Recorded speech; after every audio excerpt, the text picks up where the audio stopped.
good morning to all of y'all. How are y'all doing, guys? Good? Okay, so can I have your attention for a bit? So I believe most of y'all have gone through the announcement, right? The announcement on my WhatsApp. All clear on it? Okay, good. So look to my left. Can you see the term class point app? Can you all see the term class point app? And can you all see there is a link at the bottom? Could you all be on the page, guys?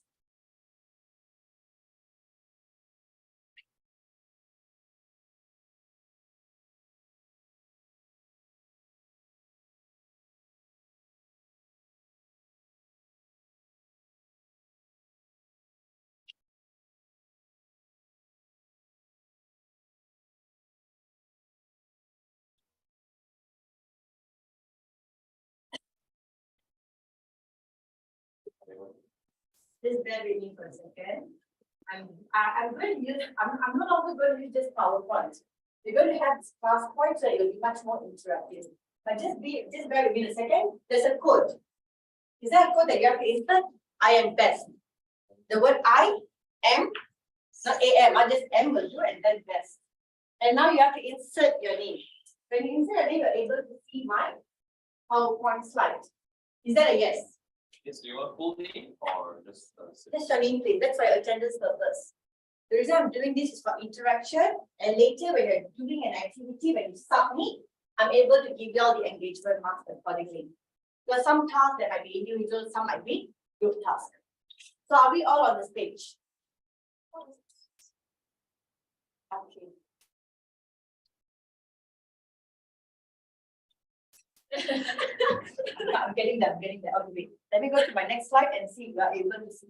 So if you guys are on this page, let's see. What can you see now? your name? My name? Yeah, your name and My name and like the slides. it's something that can be downloaded, like, is it? No, you don't have to do it. Can we pause recording for a bit? Okay.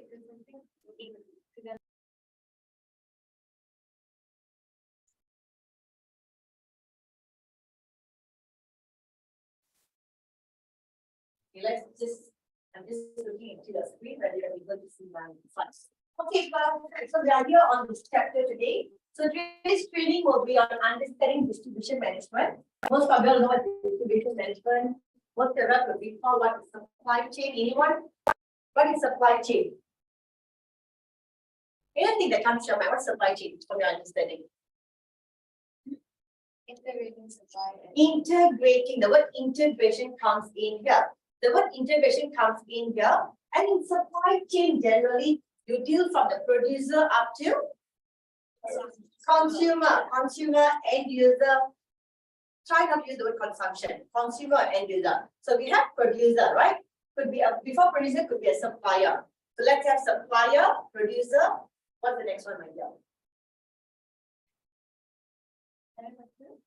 Manufacturer, because after we have a producer, we got to manufacture the product. A manufacturer after manufacturer.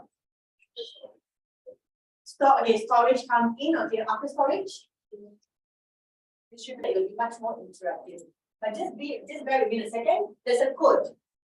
Is there a code that you have to insert? I am best. The word I am, not AM, I just M will do and then best. And now you have to insert your name. When you insert your name, you're able to see my PowerPoint slide. Is that a yes? Yes, do you want full name or just Just your name, please. That's for your attendance purpose. The reason I'm doing this is for interaction, and later when you're doing an activity, when you submit, I'm able to give you all the engagement marks accordingly. Because some tasks that might be individual, some might be group tasks. So are we all on this page? Okay.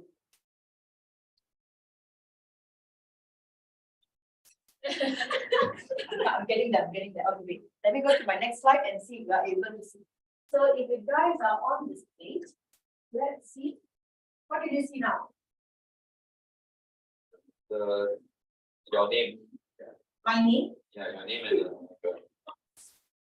My name and like the slides. it's something that can be downloaded, like, is it? No, you don't have to do it. Can we pause recording for a bit? Wait.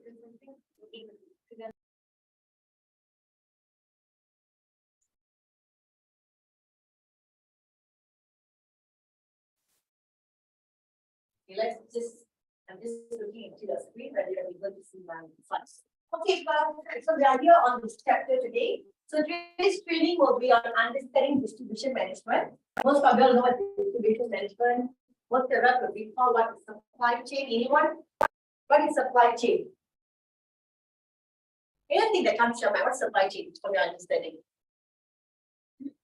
Integrating supply. Integrating, the word integration comes in here.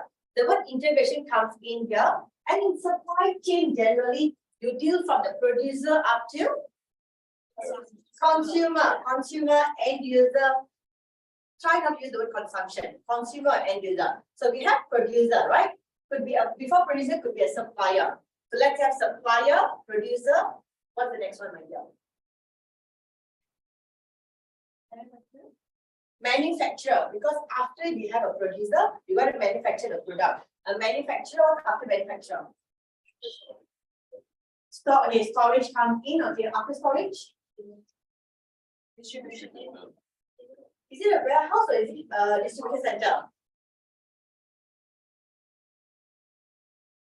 Think back. Is it a warehouse first or distribution center?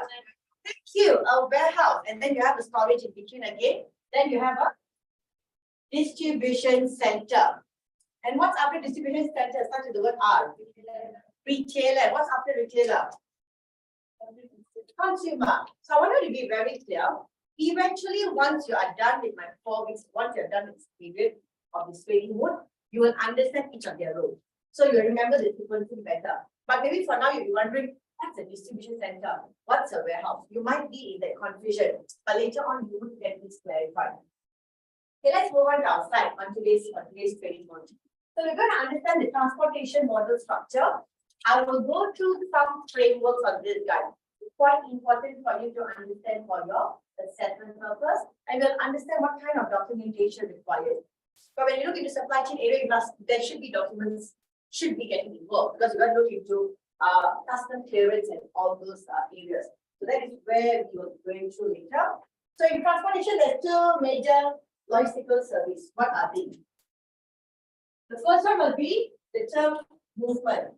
The second one will be the term storage. So we're going to make sure we're going to be very clear on how are they different. I think it's a very straightforward term to be used within the industry itself. Some terms are very straightforward. Some terms can be as complex as the word catering principle. Have you all heard the word catering principle before?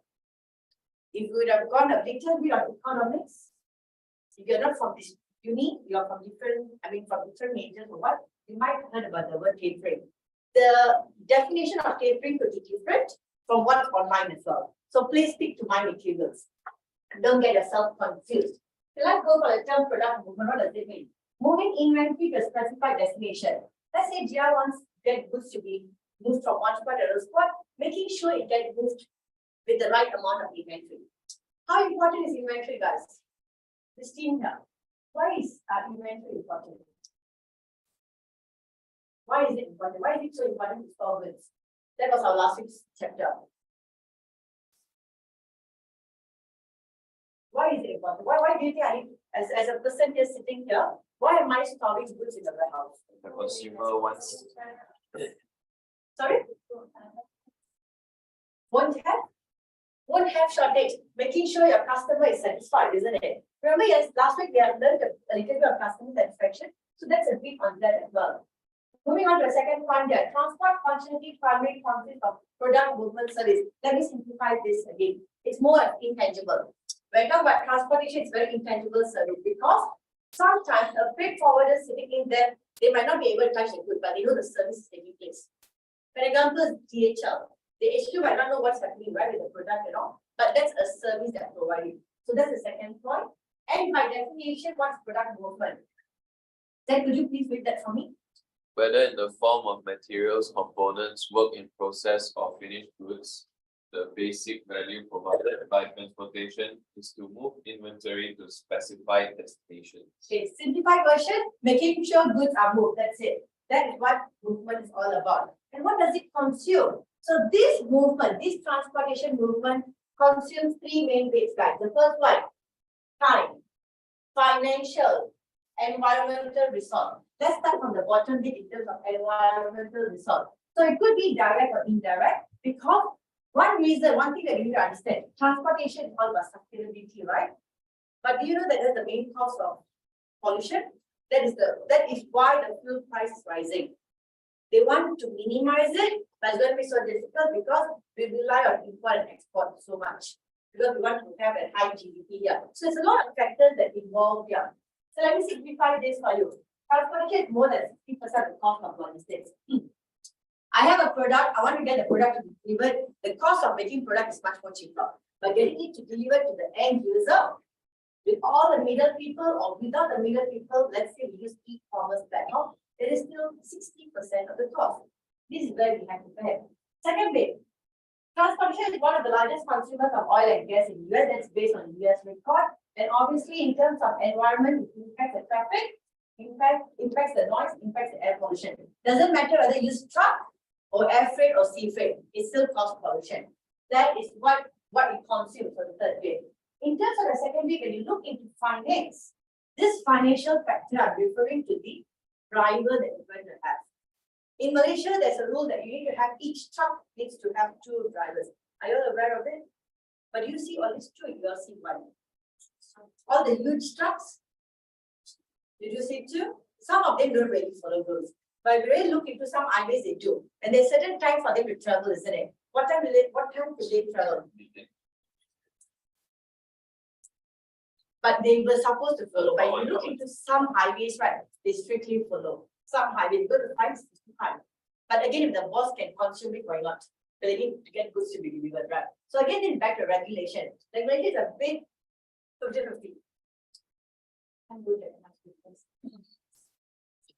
Fuel, vehicle maintenance, and making sure you can maintain the vehicle. Again, we're speaking about how complex is the loading and unloading fatigue. They're speaking about having the driver to sit in there, but imagine how complex to get the storage part in and out. That's going to be much more expensive as well. Capital invested in the equipment, whatever equipment that you require, as simple as having forklift, for example. Having let's say there's any product loss or damage, very frequent. During the Evergreen, was there any damage towards the goods? I know the vessel was quite badly affected. How about the vessel itself? What were the goods itself? Was there? I don't know, but I know there was a very, very long delay. And there's a loss as well. I think they made a huge loss. I'm sure whether most of you all know that this case study about Evergreen. Do you know what happened to Evergreen last year? So this is your homework to read the break. So find out what happened to Evergreen last year. Then you all can do. Sorry, my name. Supposed to be up. Supposed to be up. Or the break is supposed to be an update of what we supposed to cover in this round. That's a short break. Come on, you have the time for that. And okay, that's the second bit, financial. And what other thing it consumes the time itself. To try to reduce the transit inventory to minimum. So what do I mean here is that as much you want to go point A to point B. Remember the distribution centers, the warehouses we have got. We want to minimize that. The lesser time we unload and load back, you can minimize it. That means it's better. That means it's better. Moving on to my next slide. Okay, product storage, guys. We have gone through product movement, right? And now product storage. What does it mean again? It functions as storage service of products while in a vehicle. It's very common back in Aussie. You do see trucks sitting in there where the goods are in the truck. Why do you think they are not renting a warehouse? Anyone has an idea?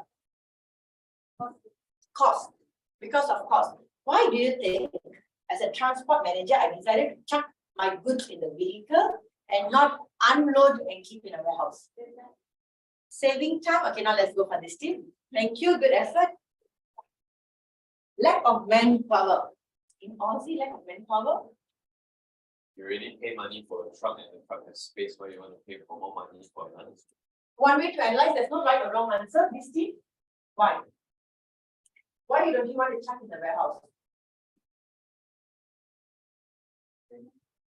That might cause damage. Very good point. Oh, Cost of delivery. Faster delivery, that could be also a good answer. I think all of you all have a clear understanding here. Is the management's role. If you want to store it in a vehicle, it's going to cost, that's correct. But imagine the equipment that you need to unload and load. If you're going to have every single time you're going to have an equipment and forklift to be rented or to be used, that's going to cost you more. So it's depending how fast as well. If it's going to be just a day, why not? But in Aussie, it's very, very frequent. The reason is because of distance. Too big from the north to the south. But they have to travel. They can't be spending much on sea freight because it's going to take longer, or they can't not boat sea freight. Whenever I see them in matter of boat. But sorry, that's one way for me to remember you. Where was it? Okay. So it's not that sea freight. Air freight is going to cost a lot. So they might as well switch to trucks. But again, the speed limit in Aussie, freaking, it's not even making sense. Can you imagine? As low as 40. Obviously, I get fined, right? How from Malaysia, how are we supposed to drive at 40 kilometers? And there is just a slope. I can never do that, but anyway, just that after 6-7 years, you tend to practice it. Obviously, you can't do that here. So that's talking about transportation in terms of the Australian environment. Another bit here, products can be stored in vehicle at origin or destination. Doesn't matter point A or point B, any place. In Malaysia, there's a requirement, you need certain kind of licensing for you to do that. You can't just store a vehicle by goods, just chucking it there. That's a big no. And you must pay rental charges on vehicle used for storage. Again, that's not a transportation company. Again, if you're using a third party or fourth party, then you're going to be, that's a cost that you incur when you're storing the goods. One last point is diversion occurs when a shipment destination is changed after a product in transit. Let's say supposed to go to Aussie to China. But it's not supposed to be in China, it's supposed to go to Malaysia. That's going to cost a lot. Because you want to store the goods in air freight. Imagine storing goods in, let's say, in the sea freight goods. Let's say you're using a vessel. In the sea, it's much more cheaper. But if you think about storing it in the airport, it's going to cost you more. Every weight or the weight of the goods and every hour, every extra minute of hour is going to cost you more. So you want to minimize that. So this is where the operation teams play an important role to cross-check the documents. Two fundamental transport principles. What have I done so far, guys? Product movement and product storage. Very simple terms for you to understand the basic point. One step further, understand the principles, economy of scale and distance. I'm going to look into your screen now. All of you on your screen. What do you understand by the term of economy of scale? So, short answer, right?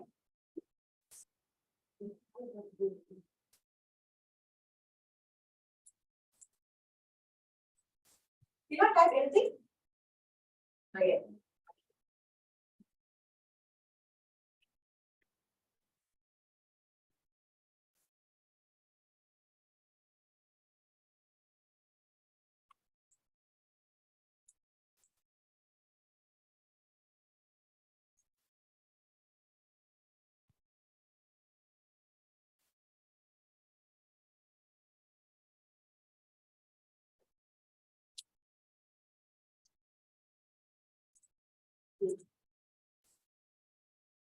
How can you respond? Not yet. Then activity now. A short answer. What's an economy of scale?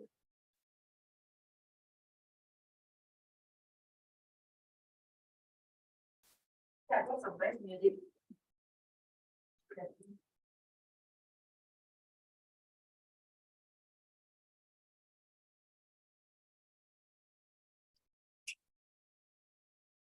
So we have got Ria, we have got Gino, Angel.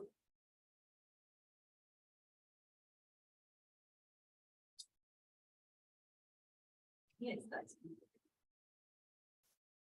So the one know what do I get? So far only 8. The other few more. So you see the one that's from Zoe, you're fine. You're better recovering. I think so. I'll recover from my cough. My voice much better. That's it. All right, sounding very husky. Yeah, but the 2 more students to respond. Last one. All right, let's look into. Let's give it a few more seconds. How posted is it? Yes. 40 minutes. Oh, got you. Okay. All right, let's look into your answer. Okay, there's no right or wrong answers. Cost advantage reaped by companies and production is efficient via cost benefit gained by business. Okay, Rashmi, good point there. Cost advantage reaped by company. Look at looks like this one should be Google, is it? But it's okay. Okay, I like Oscar's answer. Freight over lean good, increase goods and services product more to reduce the fixed cost, economy of scale. Cherry. This back to economies of scale that we have learned. Isn't it? The graph economies of scale. This week. Okay, but I think y'all would have learned something from it. Okay, I think most of you have understood the question which is good. Then also good. Okay. Yet few maximize the consumption level, very good. Larger amount of products to be produced, the cost of it. Okay, I think most of them got a very good answer here.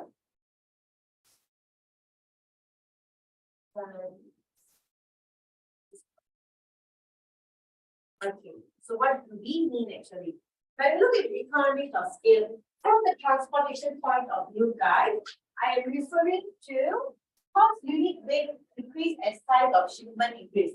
That means the more shipments you have, it's not just having two portions of one bag, small bag. We have more of this, your cost eventually goes down. That is economies of scale in transportation principle. So in terms of managerial, what does it imply? What does it depend on? Small loads. Let's say if I've got, remember I told you, let's say if I've got like 2 or 3 parcels. I used the word consolidate last week. I told you that we're going to learn this term more later on. But today, let me just introduce what consolidation. Let's say I have got like small packages. As small as maybe I have like 10 small package. I combine it together. And all these 10 can be from 10 different customers, but wants to go to one location where Jiwan is from. Let's say you want to go Port Klang. Let's see for an example. So all these 10, because the suppliers are getting to one location, are combined it together and I load it and get it delivered. And what takes place at this point? We have to unconsolidate again. That is where you will learn all these terms eventually when you get into the other few sections. But for now, you need to understand small loads combined together, get it loaded, get it set, delivered. That is product movement, and that is one way to maximize economies of scale. And what is the explanation of this? Don't have to memorize. Understand it is much more important here. The cost, what is the cost increasing when there's so many loads you might be wondering? The reason is because the fixed cost of the carrier, let's say air freight or sea freight, is now allocated over a larger weight. Last time, the same fixed cost 10,000, it's only for one package. The same now 10,000 is going for 10 different suppliers. Isn't it going to be much more cheaper for each one of them? The cost saving in a way, that is how you're going to look at. Are you guys following on this? Okay, the cost is increasing as more shipment. That's all you need to understand. Economy of distance here. Again, the same thing back. Cost per unit weight decreases as your distance increases. The further you go, the cost is much more lower. We make assumption from here to JB is much more expensive instead of traveling from here to Penang, is it? Penang is 5 hours, so JB is 3 hours. Penang is 5 hours. Just Ipoh and then Penang, sorry. So let me do other way around. Let's go PD and JB. We assume that if you're going to get goods to be delivered from KL to midpoint, which is PD, an hour from here, it's much more cheaper from here than to JB. You all agree? That is consumer's point of view. And you are right because you'll be charged higher. But as a transporter from my end, it will be much more cheaper. We are going to use the same, I'll explain to you what, okay? Let me explain to you using this. The further the distance, means the longer the distance, it will allow the same fixed cost that we're referring to because fuel and everything is very much variable cost. Fuel is always associated with the pickup and delivery regardless of distance. So the same fixed cost of the carrier is spread over more months, lowering the per mile charge. You will get a smaller rate in terms of the fuel. The cheaper rate for your fuel as you go further. Because you're spending so much more on fuel, so we can put discount from the supplier now. So what am I trying to highlight here is that when you do something in bulk, when you go further the distance, you get cheaper rate. Don't see yourself as a consumer. See yourself as a transporter. The bigger your project, the more lower your cost is going to be per unit. Are you all following on that? Or is it a bit confusing? A bit confusing. I repeat this again. As a consumer, you will get expensive rate the more further you go. If I'm a transporter, I will get a better rate if I'm going to buy more fuel from my supplier. So that is why I get discounts. And that's why economies of scale come in, bulk purchasing. So everything you do big, the cost per unit will become cheaper from the business point of view. Eventually we'll go more examples, then maybe you can understand it better. Then back to Zoe, back to you. Could you please see at the bottom? The goal is to maximize. Goal is to maximize the size of the load and distance shipped while still meeting service expectations. Okay, simplify this for you guys, okay? So the principle is very simple. Number one is maximizing the load. Number two, go further distance. As a transporter, that's what you're going to aim for. Don't look for customers who want to get goods delivered from here to TV. Might as well get for someone that's going for further distance. You make more profit in the long run. All right, now moving on to my next same activity. I believe you guys are on the side. It takes some time for me to reflect on your screen. That is me. This is no. Correct. I'm getting there. All right, now let's move on. You all saw the question earlier or not? Could you take a guess who are the transport participants? Who do you think that gets involved in transportation? You might have customer. Who else do we? So can I have your answer, guys? So wait, you guys can't answer yet, right? Okay, now.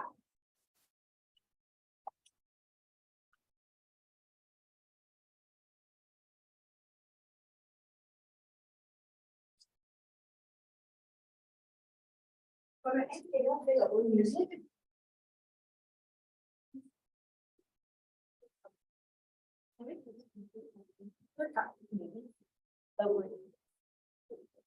Not the company names, huh? The participants, who are the participants do you think?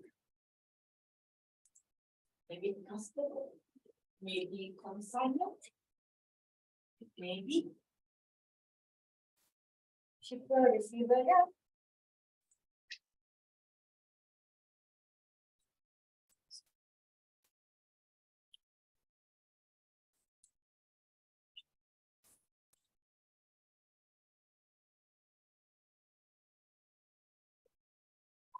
How's it going? Maybe. I'm just thinking out of the box. It's okay. See on the board, why not? So 11 participants responded. Can I have the answer, please? Quick, guys. This one, right, is activity the same. All right. Two more. Who is the two that have not submitted your answer? Make sure you submit your answer. One more participant. Can I have your answer?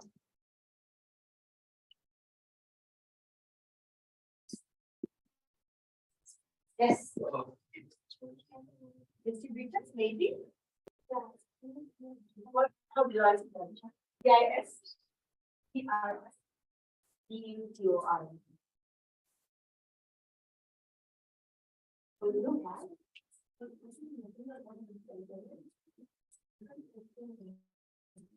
Chicken rolls. Another one.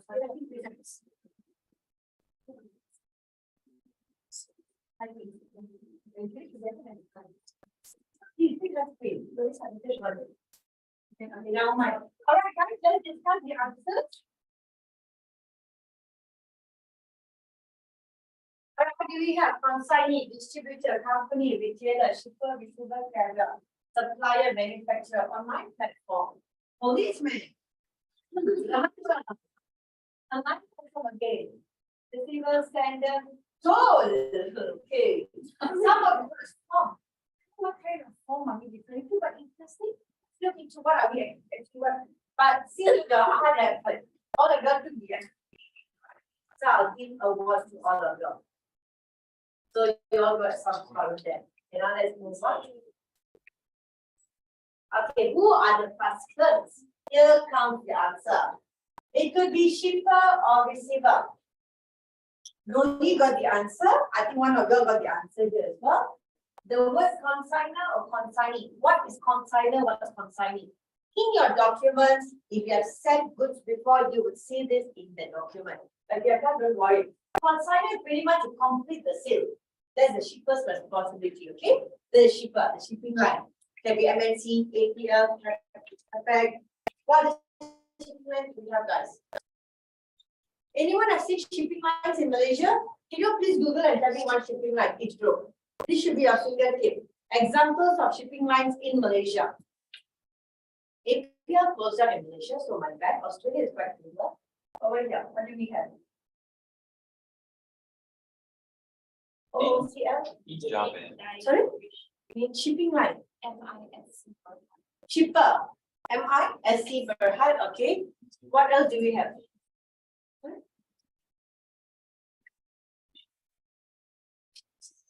Example of shipper. Miss shipping. That's not logic, not maybe sea freight, maybe shipping line. How do you have Google just now? Okay, shipping lines are the one that sea freight, the one the boat that you're talking about, those vessels. That is shipping lines. Company has. Example, the company that that monitors shipping line. Maybe you can just put examples of shipping line. Yeah, Maersk. All right, Mediterranean. Okay, so how do you build up? Okay, just insert shipping line, guys. You will get MSC, Mediterranean. You'll get Hapag. You should be getting APL or OCL. These are the examples of shipping line. And how do you get yourself familiarized with this? Anyone? Have you seen the trucks, the huge trucks, the trailers and all? Have you seen a huge container? The container has a name. No? Yes. Yeah, that is the brand of the shipping line. Each shipping line goes to your own vessel. Some of it go together, depending, okay? But maybe that's not right for me to say that each vessel has got their own shipping line. That might not be the right word. Because normally you see nowadays it's always a combination already. Okay, coming back to this, that's shipper. And now receiver can be the consignee who purchase the transaction. That could be the consumers. And now carrier and agent, I think Noli got the word agent as well. So let me simplify this for you guys. We got a shipper who sits in there to get goods loaded and unloaded in terms of container. That's only shipping line. This agent, the freight forwarder, will sit in the office and will get all the documentation from the person who wants to go from point A to point B. I receive the documents and the freight forwarder. I cross-check. I provide the quotation. I speak to my transporter to make sure all this arrangement is taking place. At the same time, what's my role? I deal with the custom clearance as well. So I speak to the broker. Maybe I should write this down. So you'll see that how many people, supply chain is a very good thing. You're not going to deal with one or two people. So, can you see your part? Are you able to see? It's good thing. Do I have the other one there?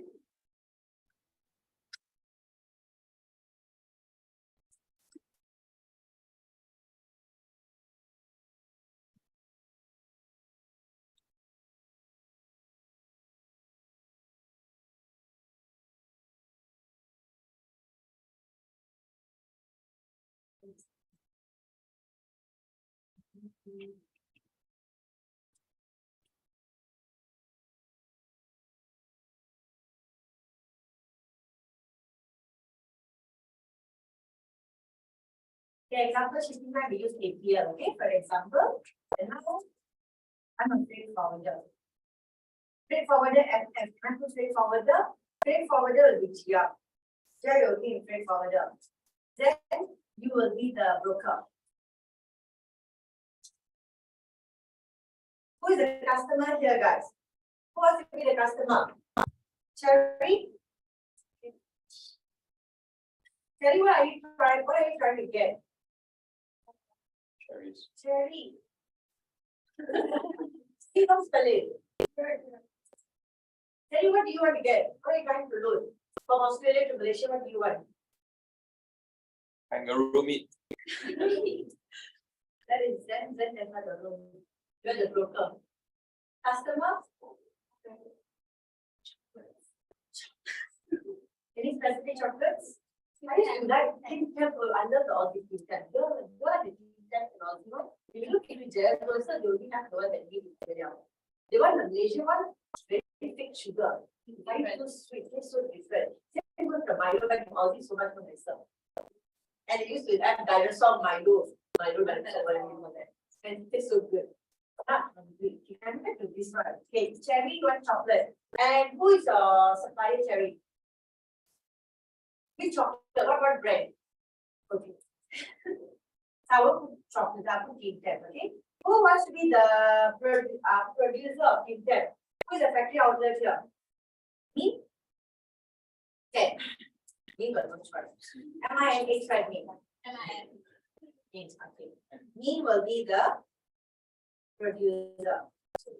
Should be the manufacturer, should be the producer, okay? Now I'm going to simplify this, guys. Let's pay attention. And who wants to be the truck driver? Not truck driver, the transporter. Two. You love to drive. You're a truck driver, but you will reach the transporter.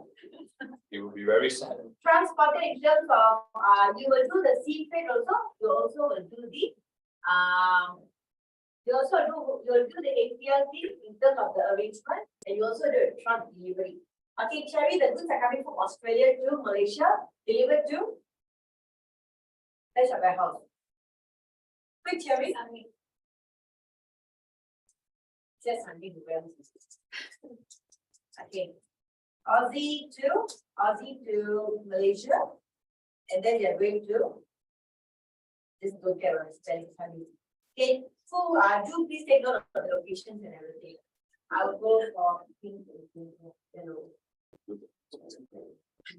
Guys, is it clear? Which color is brighter? It's not red. Red better? Alright, let's go through this together, okay? What's going to happen here is that Cherry wants chocolates to be. She has got a small mini store here, and she wants to have chocolates to be served. Let's say there's an Easter celebration, so it's there for chocolate. So she decided to reach out to the producer, sorry, the spelling, Min. So Min was like, okay, fine, how much inventory do you need? Min will decide. So this is what I have, this is what I want to, this is what I've got, and are you okay with it? You agree with the quotation, everything done. So your dealing is done.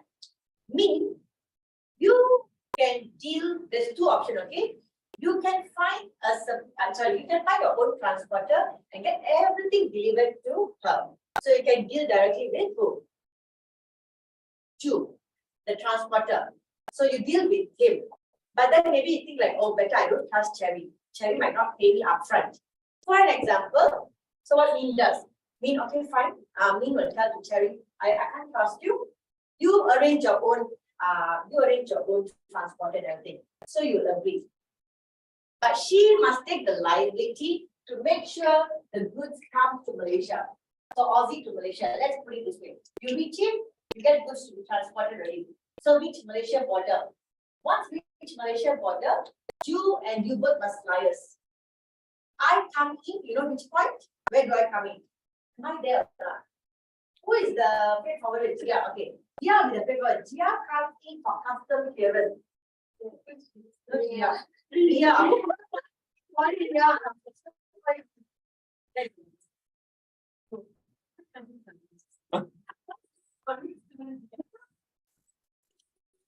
Mark. Coming back to the point. Coming back to the point. You were ex-Gia before. Okay. Where did you come from? But yeah. Yeah. Forget it. Okay, you need to do my grade. I love it. Sorry, in the E. How can I forget? This is very culture, so important. Yeah. We are freight forward. I need the freight forward better. So you come and deal with me to make sure the goods are being cleared, and you will be get notification. Sorry, you will be get notification. He will get the notification. The transporter should get the notification that the goods are cleared. Okay, the transportation. The buyer is not going to get any notification until the transporter has already got a truck driver to get the salary. Until then, the transporter only, so the transporter, the freight forwarder, and the seller. We work closely together. Yeah, I'm the freight forwarder, okay? So this is how the bonding is. Is it still confusing? Can I explain this again? The broker comes in to tell you whether custom clearance is done or not. So the freight forwarder deals with the broker. You all will not know who is the broker because the broker might give you $500 the application. I will charge you 1,000. I'll tell you custom clearance is 1,000. I can't give you the best rate. And he will charge you triple as well. He might have his costing. He will charge you double. Transporter makes a lot of money. I'll tell you how smart they are. Let's see now the container. Each container, let's say, I haven't right. Let's say each container costs you about $500. That's one container, 20 foot container, $500 for a whole container. The transporter, in case the demand is 25, what do you think he will do? He will go, you'll knock up 1.5 or so. That's how he can make profit. At the same time, there are also a period where there isn't any demand. So he have to reduce his price. But you won't go below 500. You'll make sure it covers his cost. Because sea freight is very, very expensive as well. Because the fuel, the maintenance, everything is going to cost you a lot. So the relationship here is very simple. You need to have a broker, you need to have a freight forwarder, you will have the buyer, you will have the producer, and you will have obviously the customer there and the buyer. Buyer, customer, transporter, freight forwarder, and broker. These are the relationships that gets involved.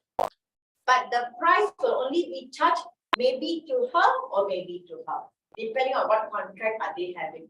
So Maybe she wants to pay upfront everything, she claim back the whole lump sum from her. That's depending how good is she in networking to get good rates. But normally they don't take the full responsibility. Too high risk. What if the goods come to Malaysia and then got stuck there for lifetime? So better she also gets involved. It depending on your business. Okay, let me simplify this, guys. Shipper, receiver, agent, government gets involved because obviously they have to provide you, right? The regulations, everything comes from the government. We might have DHL, we might have UPS, we might have so many good ones, but Post Malaysia is the main one in Malaysia. And then, sorry? So any government official that has to do with like taxation and all more. All government. Regulation, new regulation. Let's say they want to build up new roads or what, or maybe new ports is getting involved. Post Malaysia is the one, main one comes in first. Won't be the other, even though their market share is much more higher.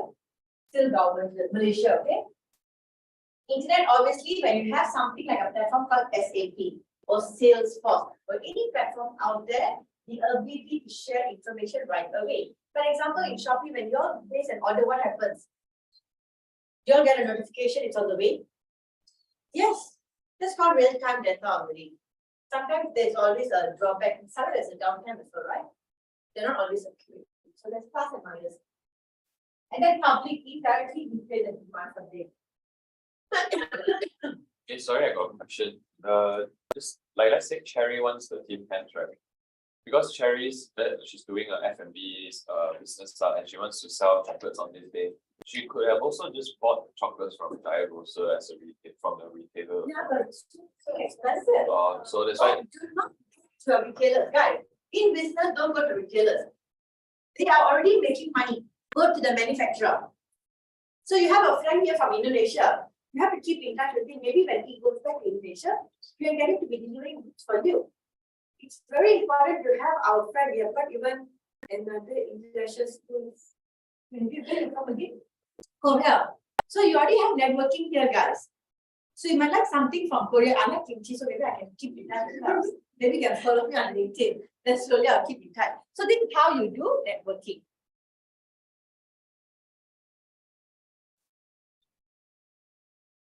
And then moving on to the next slide. Deal with anything that has to do with regulations. Because they deal with the customs, they deal with the custom officer. Like trading also. Yeah. That's trading. Okay. It's two different broker meetings. Yeah, definitely. That broker is like your accountancy broker, right? That's like buying shares and all. I'm talking from the perspective that I receive documents from my freight forwarder. I'll look upon everything and I'm going to check for custom clearance. So custom clearance is a custom.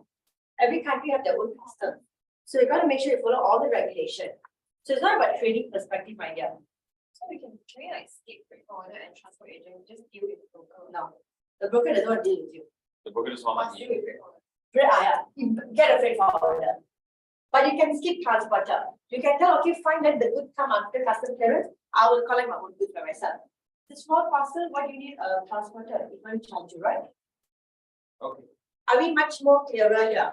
Standard. Okay, eventually we'll have more images and more so that understanding better. Okay, let's move on to one activity, guys. Yeah.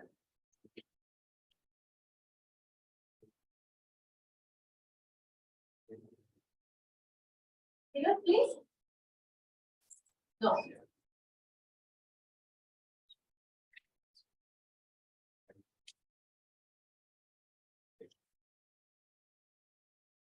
All right. Read the question and answer the question.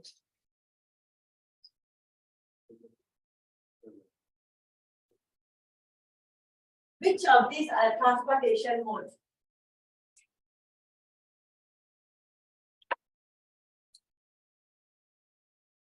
Another 30 seconds, guys. A, B, or C? Is it C? Or that might be B? This answer purposely is come from you. Yeah. Because the first thing when you say boat, I got disturbed. Because it's when my uncle is a captain. He travels a lot. And if I tell him that you are driving a boat, he'll be very upset. After all the adventures that he got right, and then we tell him that vessel cost you a lot. You should understand, when you go for cruise, you know how expensive it is. So vessel really cost you a lot. You know, Okay. experience. Talking time. Sorry? You know, experience to Definitely. say. All the weather, I think the risk, the depression comes together. It's quite depressing, the lifetime, but the money is very good. So moving on from there, let's get back to this point. See, supposed to be air freight, sea freight, should be pipeline, should be trucks, should be railways. These are the 5 transportation modes. So let me repeat. Oscar, will you repeat all the 5 for me?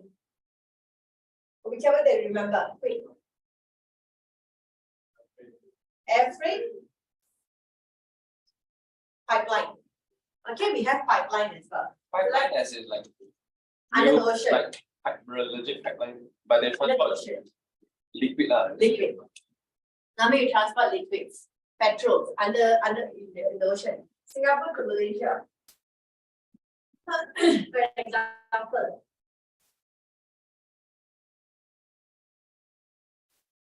And information transfer part of transportation. Information. You know, there's carbon fiber optic wires in the sea. Those they also transporting information. The stack considered. Pipeline. No. Let's go for liquid and gases to stop there. Don't go further. You confuse me and confuse the whole world there. Okay, let's take a break. Which is We'll take a short break, guys.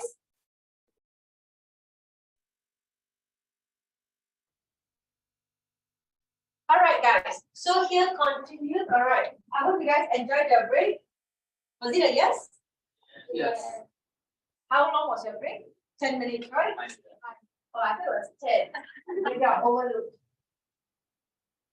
Moving on, the transportation structure. But before we get to transportation structure, let's have a recap. I start the chart by talking about 2 bits. Product, start with the M.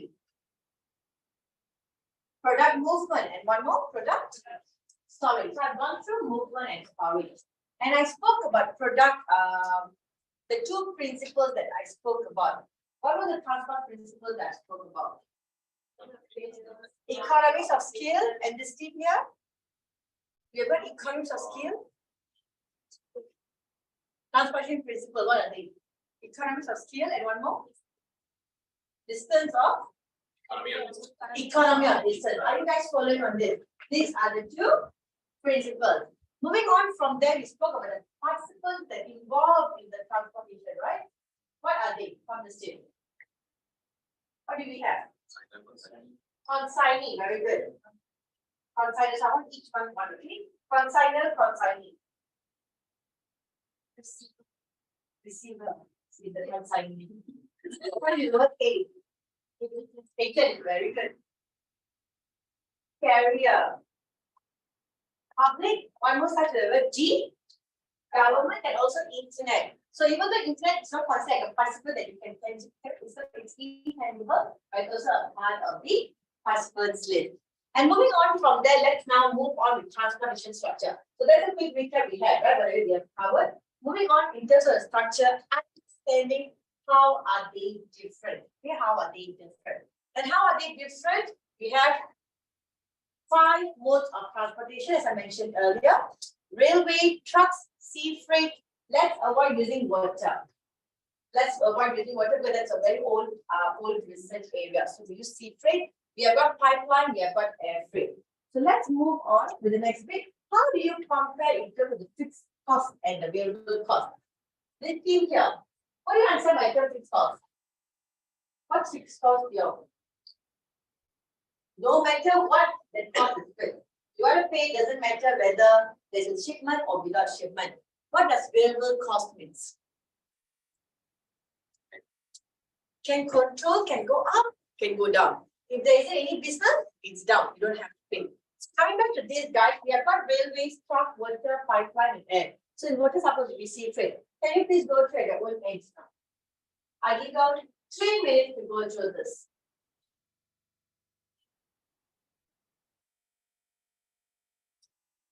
Can go down, can go up, can go down.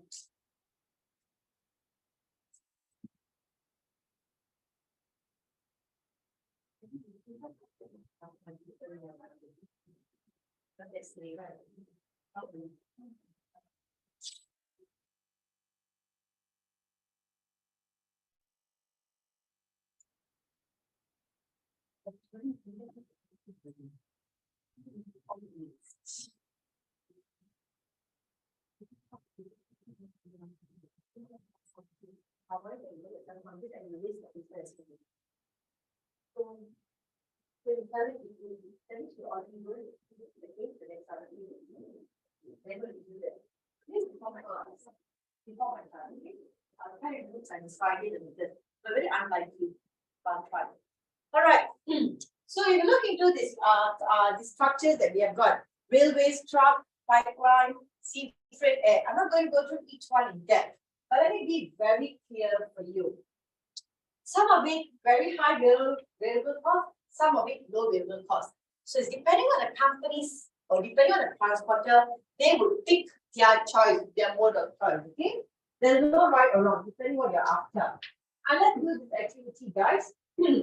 Within your group members here, with your 5 group members here, you're going to classify which transportation mode comes from each of these characteristics. For example, speed. I may think out of all the 5 transportation modes,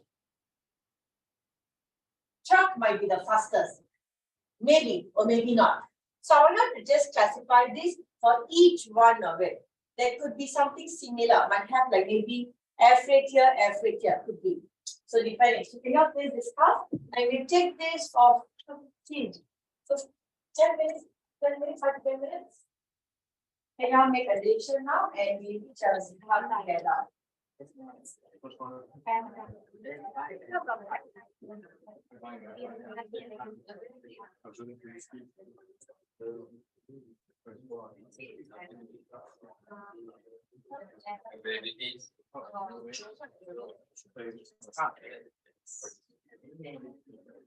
Oh.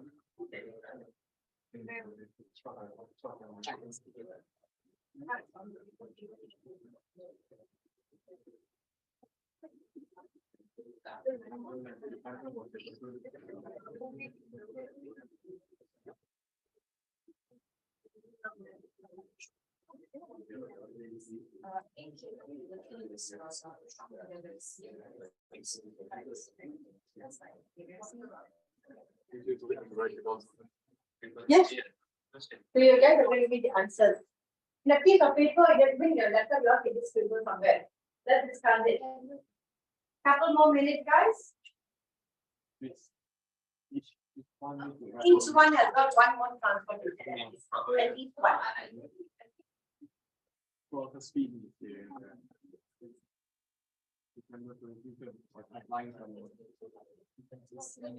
Railways, we find new chance to buy up.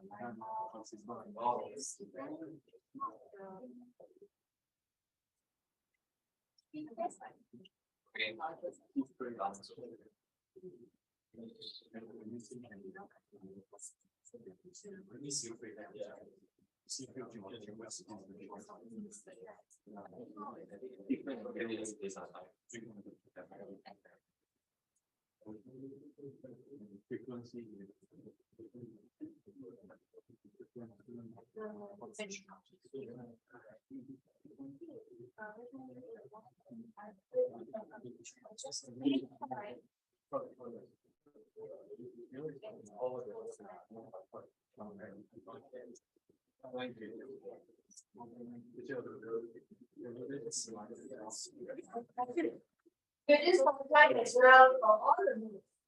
At least have one mode of transportation for each characteristic. And each one.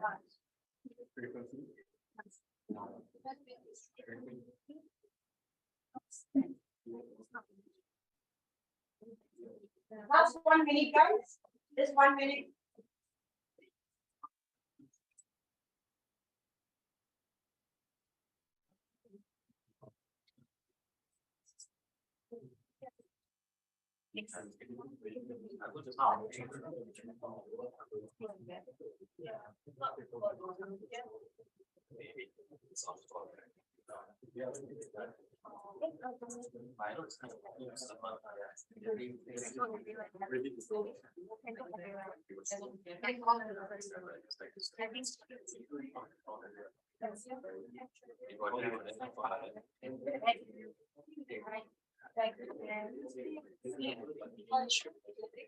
Like road or like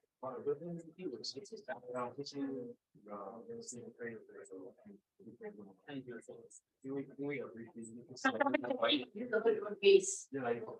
Sun. Anytime.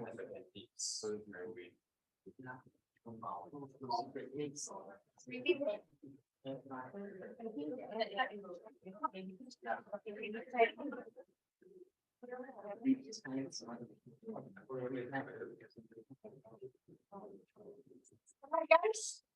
Alright, let's discuss this together. Then Steve, can I have your answer from the first to the fifth? Yes. Speed, the fastest one is air freight. Next. The most available one is trucks because it's so accessible. The one that we can depend on the most would be We find new chance to buy up.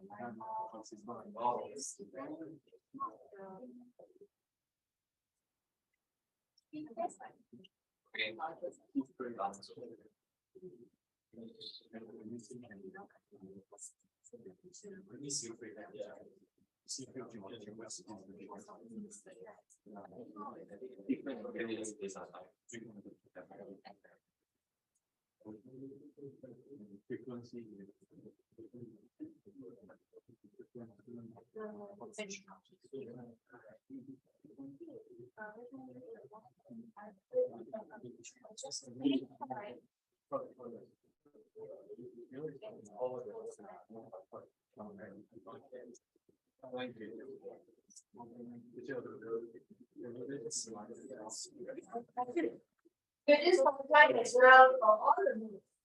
At least have one mode of transportation for each characteristic. And each one.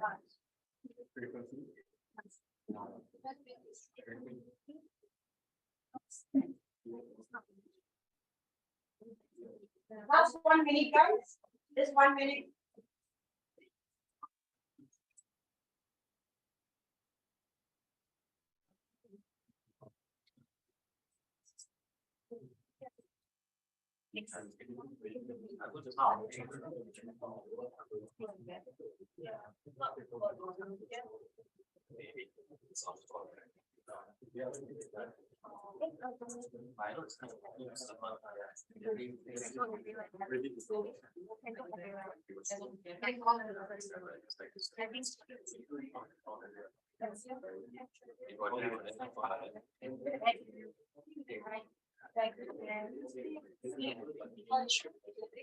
Like road or like.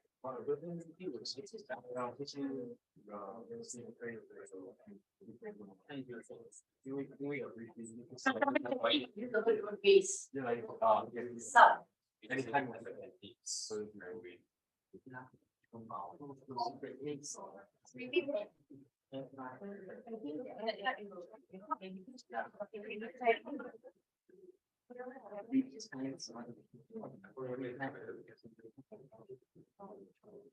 Alright, guys.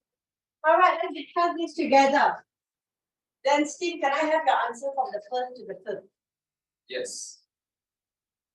Speed, the fastest one is air freight. Next.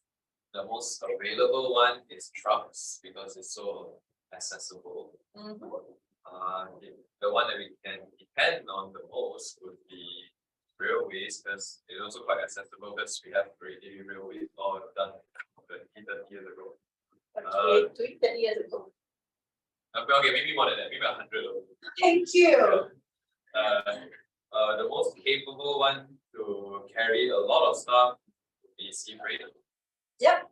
And then the highest frequency of transport would be pipeline because I would think that the oil and gas travels non-stop. Okay, to start. Find the where was ATM built? Only Z, yeah, ATM. Because then say only 30 years ago. So I want to see which year the railways were there in Malaysia. So you have an understanding. Should be complete. So I can give it wrong. 1995. 95, are you kidding me? Oh, where are you? It was introduced to provide, look at it, providing railway service. But we have like goods. Never read properly. Oh, fine, yeah. Thank you. Okay, good start, guys. Can I have this team? What's your answer for capability and frequency? Capability. Sea freight? Frequency? Frequency with You put trucks. Or frequency, what answer? Sea freight and truck. Dependability? Pipeline. Okay, let's look the answers together, guys.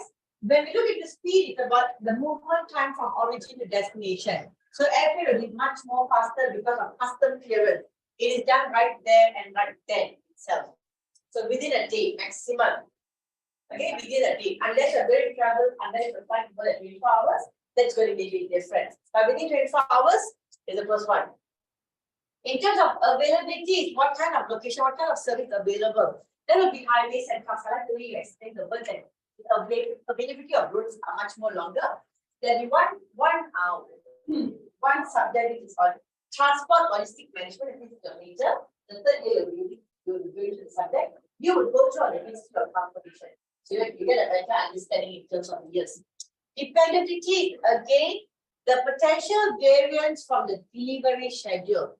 So pipeline will be the best option for dependability because of one, the disruption, limited disruption, limited interference due to weather and congestion. There's not going to be traffic. All goods going to just flow on up and down. But that's only going to be, but it's limited because it's liquid and gas.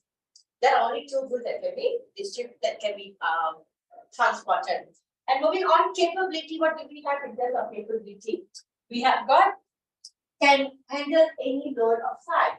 I think most of us have gotten this answer correct for this one here. So that's where sea freight comes in. 20-foot container or 40-foot container. These are the two loads that we're referring to. And one last one is frequency. Quantity of scheduled movement a mode can handle. And that's going to be pipeline where it's continuous. I think some of you all got this correct as well. So moving on from here, guys, if you look into the highway, which is the trucks, have got the best option. So trucks will be the best option in terms of any modes of delivery. That is why you see, you know why I got trucks at the lowest? Because look into the speed, availability, dependability, capability, and frequency. Based on their ranking, that's the most lowest score. And this is based on research. I'm not saying that this is the best ever mode, but trucks will be the first option. You're going to do things needed. Okay. Are we clear so far? Yes, no? All right, now let's play another activity. These are the 10 keywords that you could see on your screen. Are you able to see mine? And why is your screen different, my dear? Noi? Why is your screen different from my view?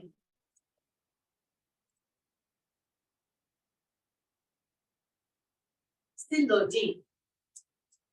Okay.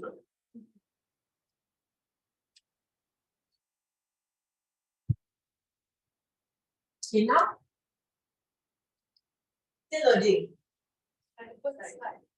So open the slide, guys. You can all open slide and see where this activity comes in. The others, so not the right slide. Not the right slide.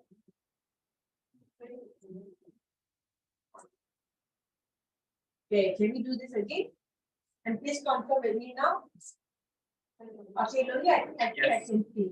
We're at the slide already. Okay, can you see to your right? Those are the key terms and you have to look up. Can you please zoom from your end if you're able to?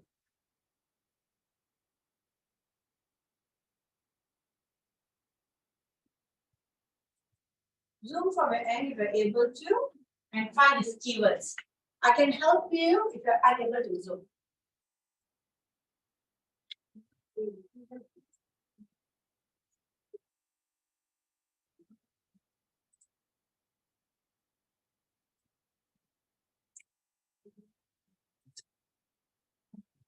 You know, this is my arch nemesis. You know, in high school, you used to burn out time. But you're not burning completely, this is what you're interacting and engaging. You know, try and see. It's quite straightforward. Just make the lines right. Just make the lines and get the words.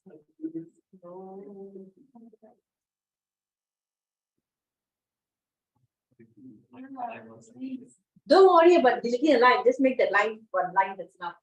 Then move on. All the 10 key terms, guys. Let's do this.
I'm very bad.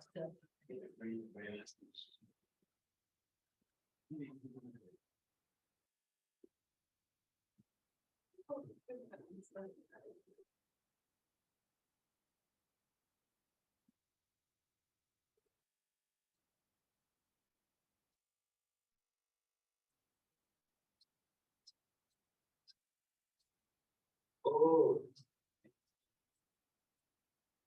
Training the zone, yeah.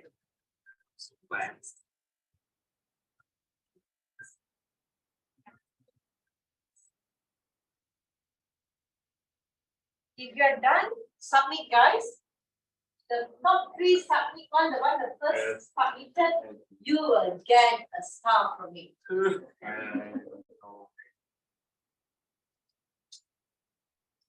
So 4 minutes passed. Maximum 6 minutes. 2 more minutes to go. I'm so sorry. I'll make sure the image gets bigger in the future. Exclude this, okay? I don't want to see this in the survey later.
Alright guys, 6 minutes, 50 seconds. So I've seen 3 students submitted. Can I have all of you to submit first? Submit what you have got. Okay, closing submission now. So you may at least get 1 star if you have submitted. Only so far 9 students. Alright. Closing in 30 seconds. 29. 28, 24. 10, 9, 8, 7, 3, 2. All submitted. Good. All right. Let's see how you guys go. Okay. Slowly. Wow, good. Okay. Good. Okay, so I'm just giving tasks for just the top 3, right? For all the effort and SIC, at least 5. 5. So minimum at least 5 work already. So I'm going to give a award to all of them.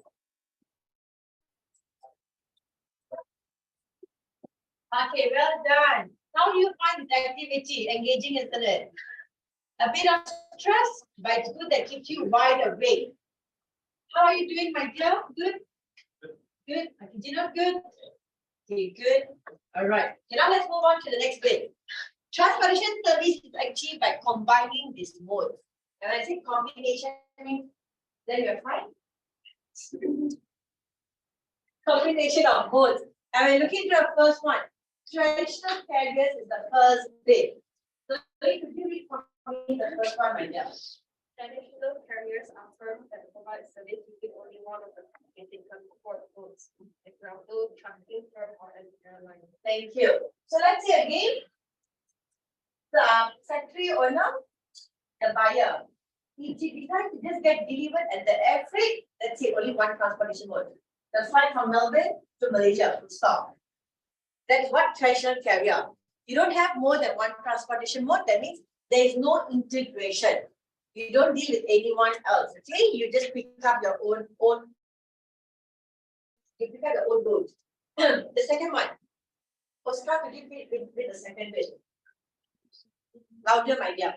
Package solution uses better models transportation to handle small shipment or parcel delivery services. UPS, direct or UPS. Thank you. So very much is like Shopee. When you get goods to be delivered, they use sea freight.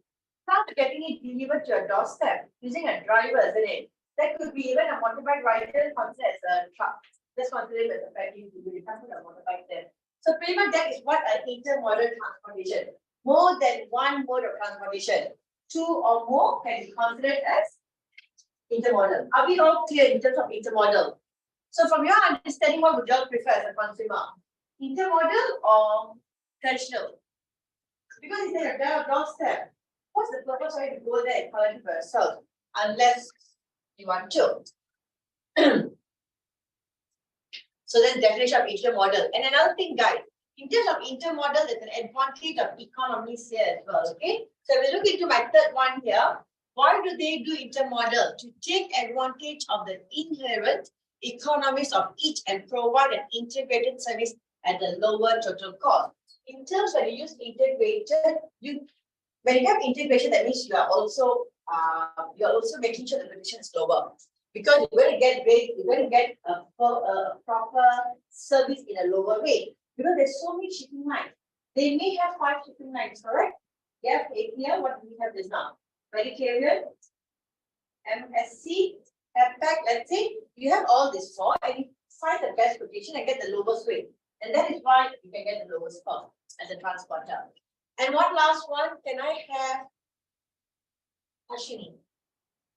Ashini, right? Okay, yes, my dear, last one, please.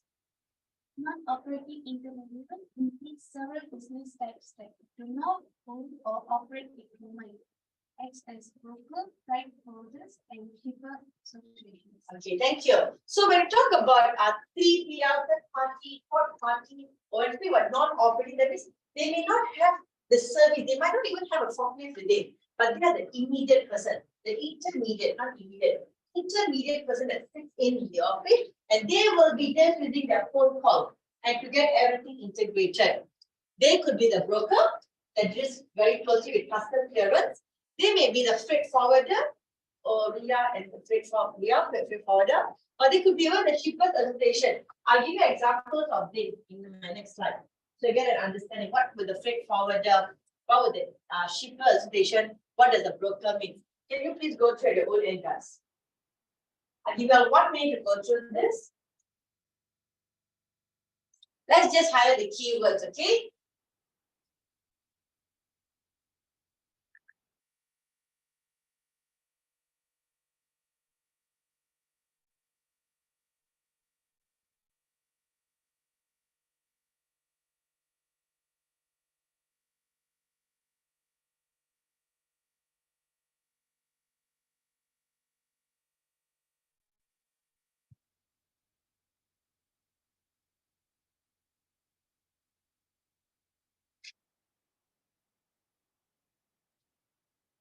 All right, now let's get back to the screen now, guys. When we look into freight forwarder, as I mentioned earlier, the keyword here. As a freight forwarder, even I can get involved because I would have 5 suppliers here with me. Maybe I would know that these 5 going to one destination because there'll be a lot of people will be like Cherry here, wants to get goods coming from another country. Maybe I want to deal with people from you. I might have like 5 people reaching me out. So I can consolidate all the 5 and get it delivered. And you might not know that I'm consolidating the group as well. You might not know. There's no need for you to know. as long as your goods are being delivered, isn't it? So that's how it saves costs for me. When I'm getting all five together to be delivered. But the price as a consumer, you pay higher price. That's how I make profit. Do you all see the business street at the back? Do you all see the business street there or still there? Or still trying to digest? Okay, so as a break forwarder at the end also you are the one that will be the one to unconsolidate. Can. But not me personally, but I'll get my team to do it somewhere. Whichever port they are. As I mentioned, one of the port in China, Shenzhen, one of the top port when it comes to consolidate or unconsolidate. They never go wrong. They never go wrong. That 6 to 8 years old, they don't know once. Which is under consolidating or the other or the It's not going to be hard, it's pretty simple. They put everything a package together, each of it got their own bill of lading. And then when I unconsolidate, I'll know who goes to what. It's not difficult at all. They have a technology process. helps. Yeah, they have a process, but it's still a manual job.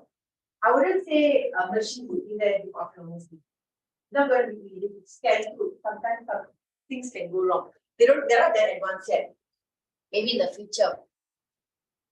Shippers Association on the other end is pretty much groups of shippers who employ an agent to consolidate purchases and shipment for them. This association is just a body. They sit in there and they get someone to do the job. And you see that something like counsel, call them consultants here, right?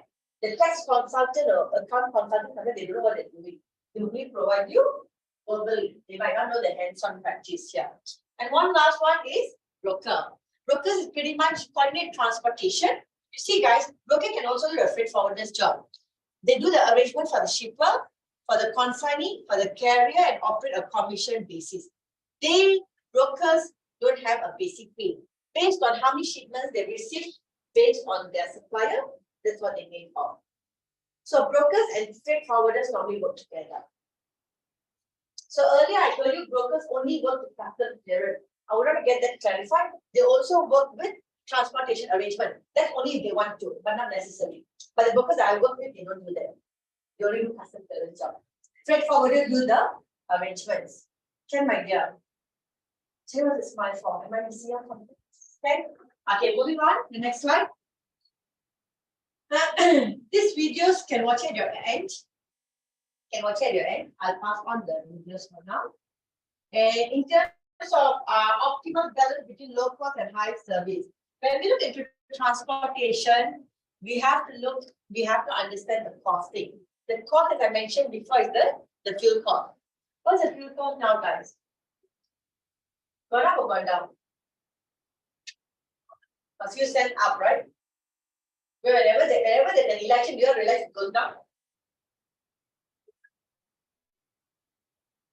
Not by this go down, is 1 cent. There's going to be election coming. So they want to show that they're doing something right. But that's just the way of thinking. Coming back to the second point, environmental cost of carbon footprint. Remember, I did mention the word reverse logistics before. Last week, I did mention the word reverse logistics. No, I did, right? I did not going to talk much about it because that's very much more like a higher level of understanding of the concept of it. But reverse logistics was introduced due to pollution. Due to CSR activity, they have introduced reverse logistics. And moving on, I think the other bits, I think very straightforward. Recap. Okay, can this team here, the first team here, for speed, And air freight, very good. For availability, my dear, Zoe's team. Guys, availability. Trucks. You all agree? For dependability, all agree? For capability, very good. Sea freight. So one of the group got this wrong. And one last one, frequency. Very good. Okay, come and move on. The break I given you earlier, okay? Now, 7 economic drivers influence the transport rate. What are they? Distance, weight, density, stability, handling, liability, and market. So these are the 7 economic factors. 27. Are you okay for me to move on to the next part of it? Are you all sure? Or is it too much? Still can, right? Okay, good. All right, the first one, distance. And what's distance, guys? So this is where the tapering principle comes in. Remember from the start of the class I told you, I'll be introducing one framework, one keyword that's very important for you to understand. Because if you're going to get into this job scope, you will see this principle very frequent. So make sure you understand this principle, how it works. Okay, distance is a major influence on cost and why. When you look at the distance, it contributes directly to the variable What directly contributes to variable expenses would be labor, depending on the labor you have for the day, the fuel that you need for the day, and the maintenance of the vehicle itself. That's a direct contribution to variable expense. So if you look into my graph here, guys, can you see my graph here? It is sloping upwards. Does it start with 0? It starts with a cost. There's already a cost there. That's what distance is on. And my second one, cost still starts above 0 because fixed cost is associated with pickup and delivery regardless of distance. Regardless what distance, there is a small p already stated. And that is where, for example, Grab, the minimum fee is $5, is it? Or $3. Fine. I used to not, last time we never have a pathway from this to Sunday, Ravi. So I used to use a cab. The starting point is $5. So from the cycle, we take a cab. There's no pathway to walk or there's no shortcut to do. The only way for you to get there is to walk, like a manual walk on the route, or either you take a cab. So that's the starting point. So even then and then. However, the rate of cost decreases as the distance increases. The further you go, the cost will be much more better. This is where you get your discount from the transporter. If you try to be very loyal to them, they give you a better rate. And eventually, it just stays stagnant. It doesn't go down. Never go down. I would say that it just decreases. Just stays stagnant. That is called tapering principle. Are we clear on this? What would I want you to highlight on this is just one bit, which is understanding that it starts not from the 0, it starts from a cost. Because of the pickup and your delivery, regardless of the distance. The second factor that costs in terms of transportation cost is, what is it? Besides distance, what is it? Weight. But very slow. You have weight there. But you don't have weight there. Okay. So weight is the second major factor of most transportation cost here. Cost per pound decreases as your weight increases. Weight is at the bottom. The cost is always the cost or the price always in your y-axis. Would be your weight of load. How heavy is it? The more weight, the carrier literally will be much more fuller than it. So your cost per pound is going to go down. So as a transporter, I'll be happy to see my load slow. I'll be happy to see that I'm going to make more money. The relationship starts again for the next vehicle load. Small loads should be consolidated into large load to maximize the scale of economy. Again, consolidation takes place to make sure that you can achieve it in terms of economies of scale. Otherwise, there is no way to get there. The third bit is density. Are you guys on density slide? Is that a yes? Yes. Okay, good. What is density, guys? The combination of weight and volume. Can I have Zen to read this for me, the first bit? What is volume? Volume is important because vehicles are typically constrained more by cubic capacity than by weight loaded. Okay, thank you.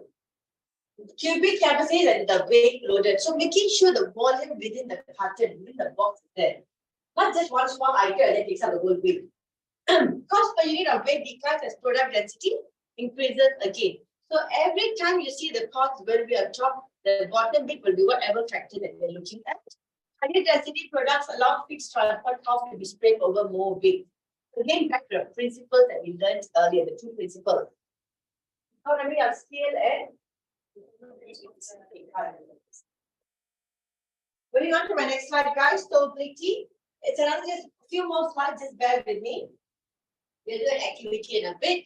In terms of stowability, I'm trying to explain to you that this one way of looking at pallets where you can store your goods.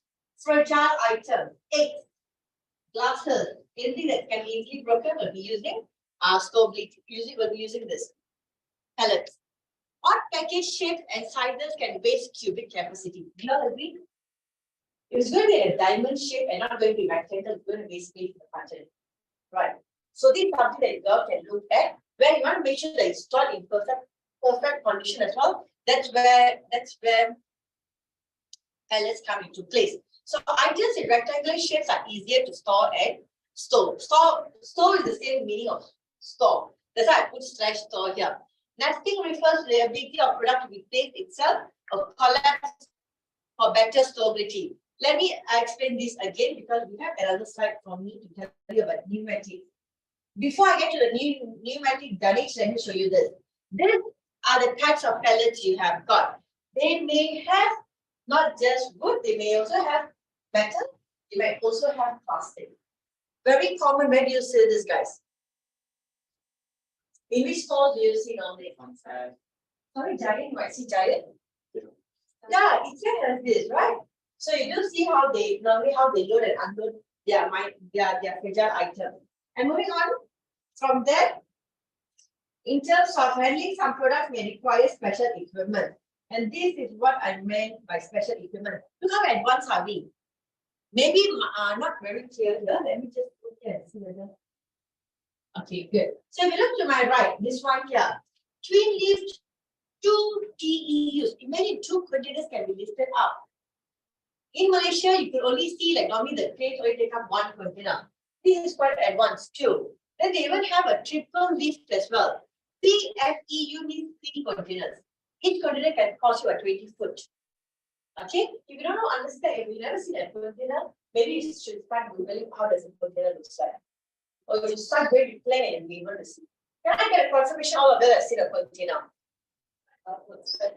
Carlsberg, yes. Anyone else who have not seen, don't have to be shy.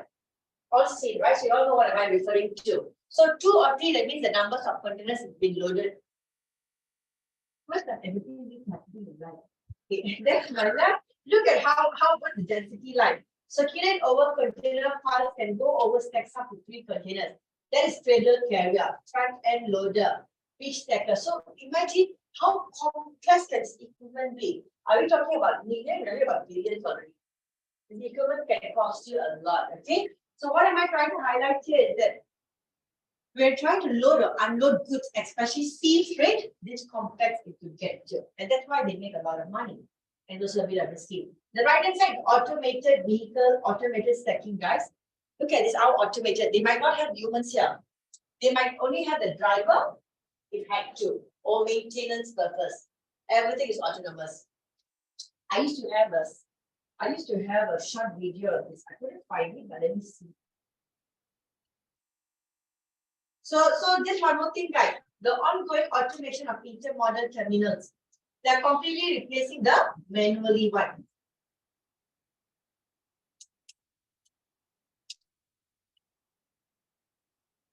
Okay, moving on, liability is the next characteristic. It includes product characteristics that can result in damage. So imagine they don't have the pneumatic dunnage here. What is pneumatic dunnage here? What does it do? It makes sure everything is in place. If they don't have the pneumatic dunnage here, this is what the picture is going to look like when you're driving. So when you have something placed in between the boxes, between the cartons in a truck, it will be in proper position. Are you guys following? Then you look surprised. All right, so what do I mean here? Let's look word by word. Carriers must pay for liability insurance or assume financial responsibility. That's again depending on the contract. Okay, the carrier means the person who's carrying the product, the transporter itself. Not going to be a shipper, not going to be the consignor, the transporter. The shipper can reduce their risk by improving the packaging and loading. So make sure you load the product, like you pack your product as much as you do. If not, you guys shop Shopee, right? Most of them, or whichever platform, Alibaba or whatever. What do you do to make sure that it's less damage to your product? Bubble wrap. Bubble wrap. Thank you. And how much do you pay extra? $1, $2. Actually, sometimes you can just tell the See, now everyone get an item. That's not until okay. So far, I never get anything to do with it. Only during pandemic, I was so busy. That's only time I shop. I'm not sure why was I shopping about shopping during. Coming back to your point, so you can tell them a bubble wrap. How much do you normally pay? $1? sometimes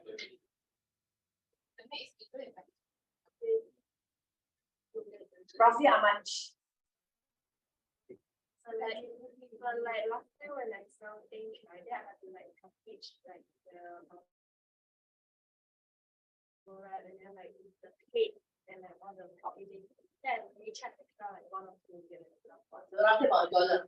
You will see $40, okay? And okay, that's one way for you to. This is what New Metric Dunning does. And one final factor that sorry, my bad. One final factor that we have got is market factors such as lane volume, balance, influence, transportation cost. Transport lane refers to movement between origin and destination points. So let's say JB, KL to JB, a goods being transported with a truck. It should not be emptied when returning back to KL. You should try to make sure you find something there where you can load and return it back to KL. Otherwise, it will be a wastage. So this is why it's so important to have internet, so you have real-time data, you can easily find the clients. So look at this guy. Carriers must find a backhoe, load, or vehicle. Otherwise, vehicle will be returned empty. So you want to avoid that. And the imbalance due to this can cause a high transportation cost. So not necessarily that if I go one point to another point, the other point must provide me something. Maybe someone else can provide me on the bill, so it's fine. But get something on. There should not be an empty backhoe when they're coming back to the coming back to the point of origin. Okay, that's. Is there a question? No.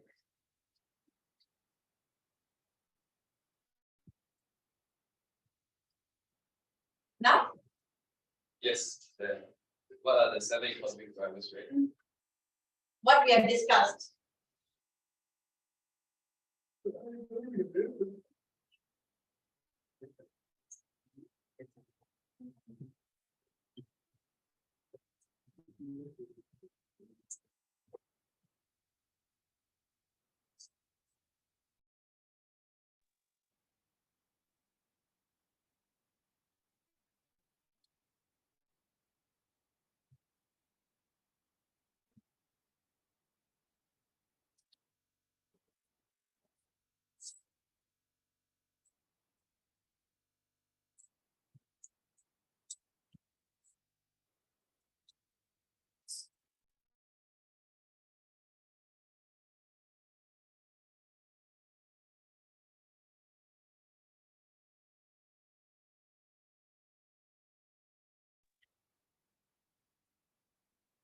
Just one other question.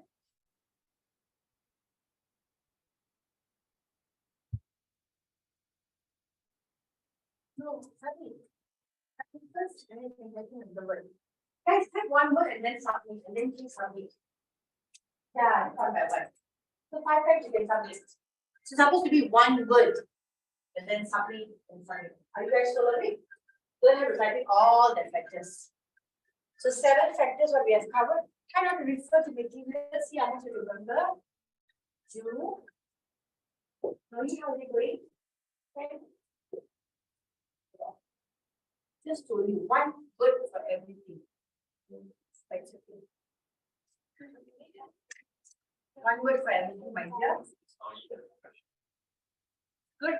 Yes. So all of y'all, make sure one word and then a submit.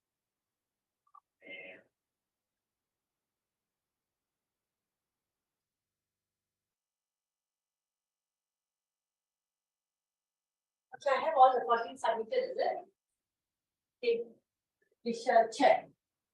So submission. All right. Market, liability, handling, weight, distance. Storability, stowability, liability, handling. Okay, all got density, distance. Okay, good. Okay, most of everybody. So I give a award to all of them. Good effort. All right, guys, bear with me another 3 more minutes and then we are almost getting there. Okay. Guys, 3 factors that determines the base rate. What factors? Let's look into pricing. How do you look into the pricing? Number 1, how much are you shipping? Are you shipping the full truckload or just less than that truckload? Okay. LTL means lesser than what the full amount, like can be 30%, can be 15%, can be even 10% depending. What are you shipping? Diamonds? Or Tim Tam chocolates? Or as cheap as water bottle? So we made a thing. So based on that, you know what's the base rate. Because you got to inform your shipper what are the products that you are shipping as well. And how far you're shipping from the origin to destination. So pretty much there's a rate table already. I used to have this hard copy sea freight rates. If I remember, I'll try to bring it on Wednesday. Then you see how are they looking at the rates. It's a very hard copy bit, but you really have to look. I don't know whether I can find it, but yeah, I used to have this table. And some of the documentation that is all that is used to protect in the transaction. Read at your end, guys. I give you all 2 minutes to do this. Bill of lading, freight bill, shipment manifest. Read at your end. No questions? Good. Got questions to ask me.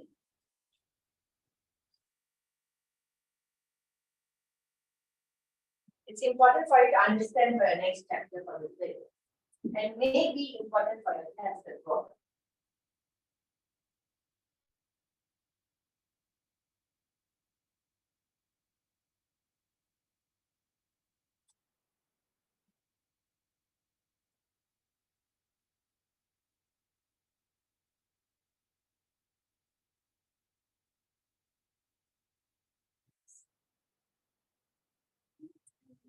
Bill of lading. BOL means bill of lading. BOL. Bill? The bill of lading. Okay. All right, all you have gone through. Look at my face. My dull set.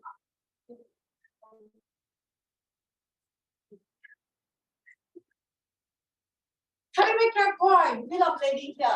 What does bill of lading mean? It's a document. My mistake. It's a document and it's utilized in purchasing transport service. No BOL, the goods can never be leaving that place. It will be stored in the warehouse for lifetime. So bill of lading is so pretty important, number one. Number two, what does it serve? What purpose is it? What is this bill for? It's a receipt. It also provides the information, what are you transporting? Wheat, cigarettes, could be anything. I think in Malaysia they're quite strict in terms of their goods.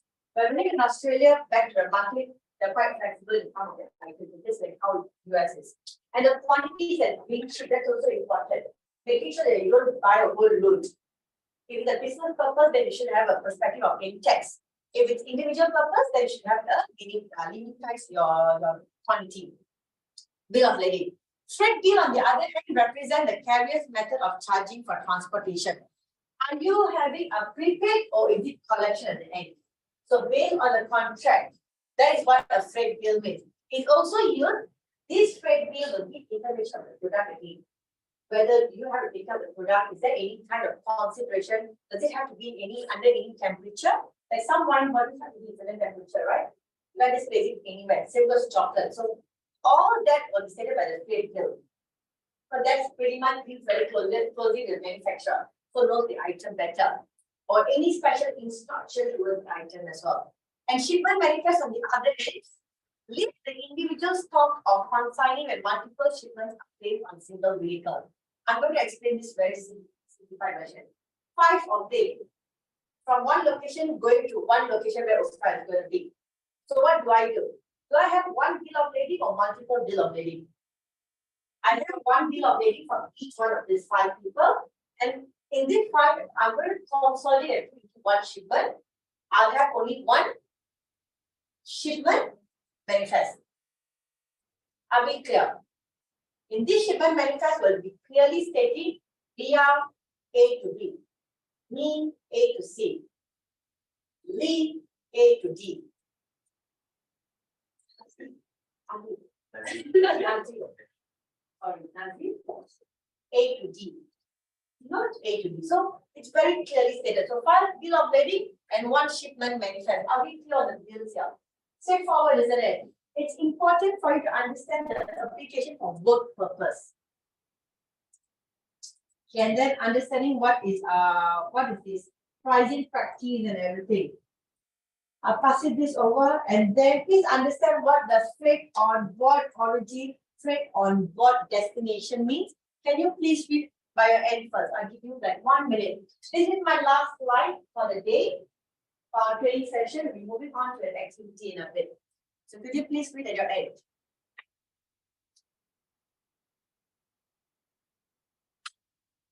So the keywords are highlighted in blue and green.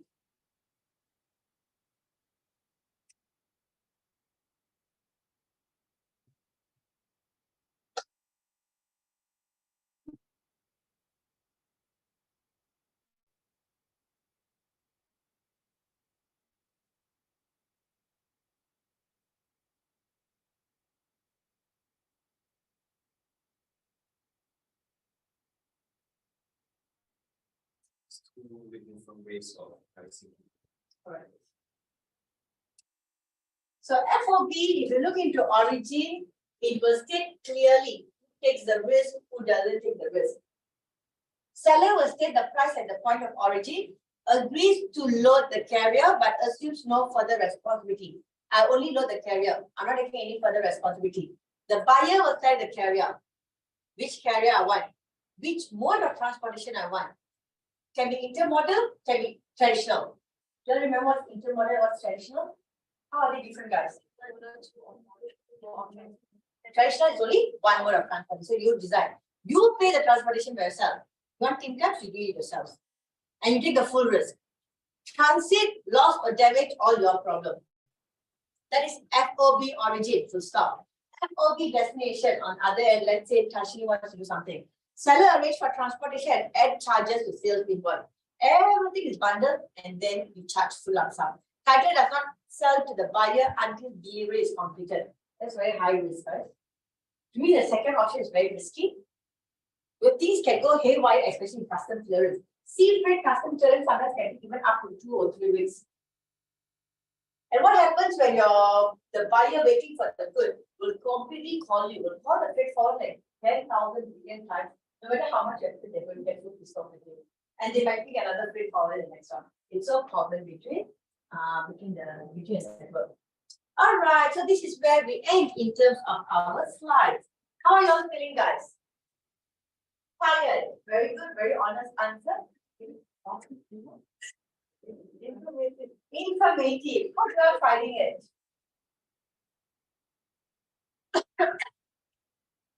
That's why you find me so far.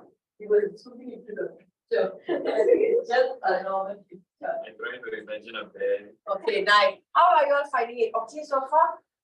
Okay, good. Can we have the light switched on, please?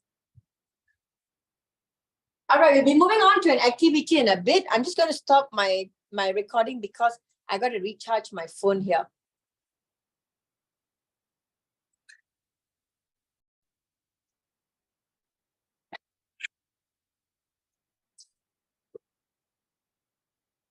All right, so looking back into the assessment and what we have to do throughout this training session, the first bit will be assessment number 2. So you will be working with your team members here. So I can see you've got 5 members, and these are your 5 members. You're supposed to have one goal.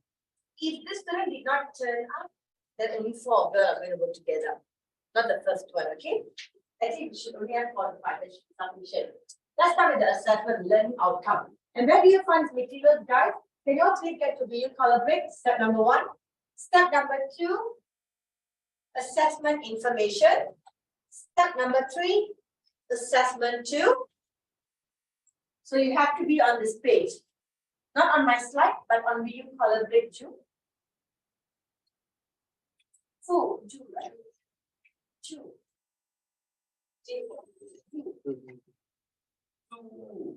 Blue. So make sure the attendants are being passed around.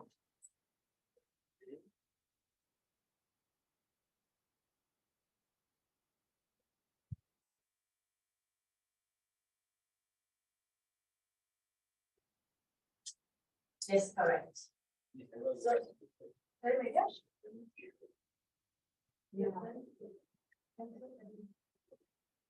And then assessment 2. Are you all on this page? If yes, raise your hands. If you're on the stage now, can you all please raise your hand? I need you all to be on the stage. So you know, Oscar, you're on the page? No?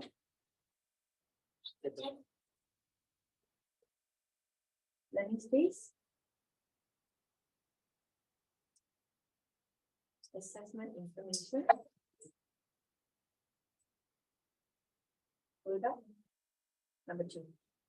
All right, if you're on the page, guys, I want you to scroll down. But before we get to this, you have done the first page with me. How do you find it? The online quiz. Looks good? Happy?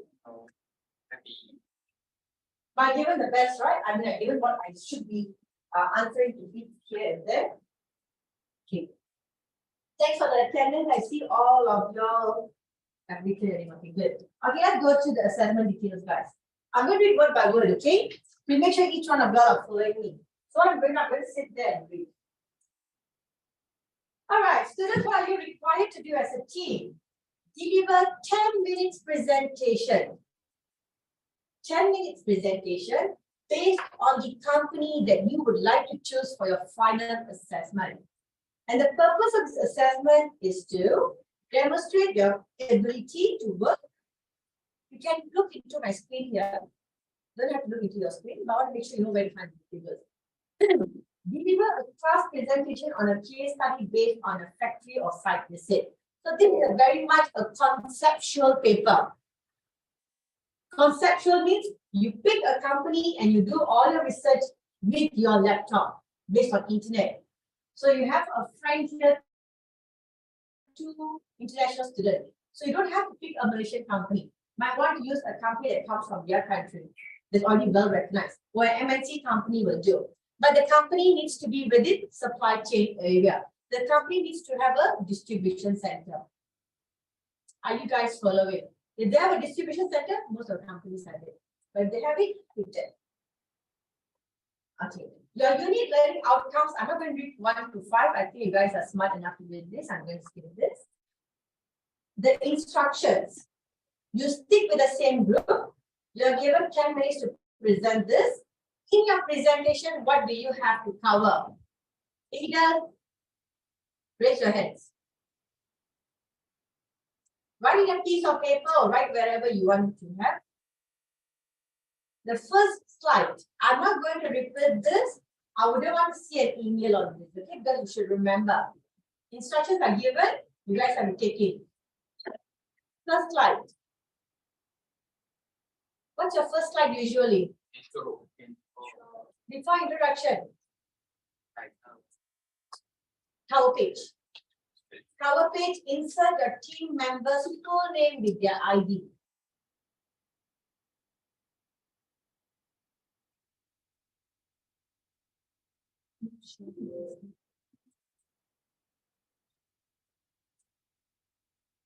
What's after cover page, guys? Introduction. Yes, correct. So this is where you come. Briefly outline your chosen company. So talk about your company briefly. When is it founded? Who is the founder? Blah, blah, blah, blah. The following slide. You discuss 2 distribution management topics that you would like to pick. If you go back to the unit guide, you will see chapters, right? So you pick any minor chapter that you like. We have covered customers, correct? We have covered customers. We have covered the role of logistics, for example. I've covered the term consolidation. I've covered the term catering principle. I've covered the term transportation, mode of transportation. All these mini topics.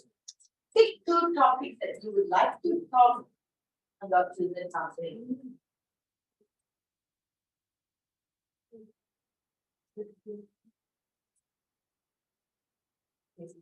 Here stated the presentation can be done by 1 person, but it should show the effort of group. I'm going to change this. Presentation is done by the whole group. You're given 10 minutes. How many members you have got? 5 members. How many minutes per member? 6. 4 members. 10 minutes divided by 4. 2.5, right? 2.5. So 2 minutes, 30 seconds. So I need to see all members to wear formal. This is session 6, guys, on Thursday. Online mode. Online mode. So presentation will be done next week. Face to face. Thursday we do something else. So you're not presenting for me session 6. Will be on Monday. Okay. On formal attire, number 1. Number 2, what do you need? Is that formal attire? I need all of them to present. We're presenting next month. Yes, That correct. means we're coming physical. That means we're formal. How formal is it formal? Is it formal? No, not understand. Don't have wear blazer. Semi-formal will do, but no shorts, no skirts, no slippers. No sport shoes. Yeah, no sport shoes. No sport shoes. Formal attire, IBC? Again, most of them are IBC one, right? Online. Now, you guys must invest in the attire, guys. It's time to invest. I don't. Get it done. Have one long shirt, must have long sleeve shirt. This for the future, for the next year, you must have formal attire.